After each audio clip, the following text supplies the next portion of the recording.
إن الله لا يغفر أن يشرك به ويغفر ما دون ذلك لمن يشاء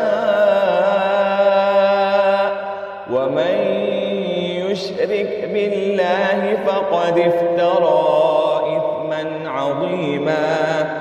ألم تر إلى الذين يزكون أنفسهم بل الله يزكي من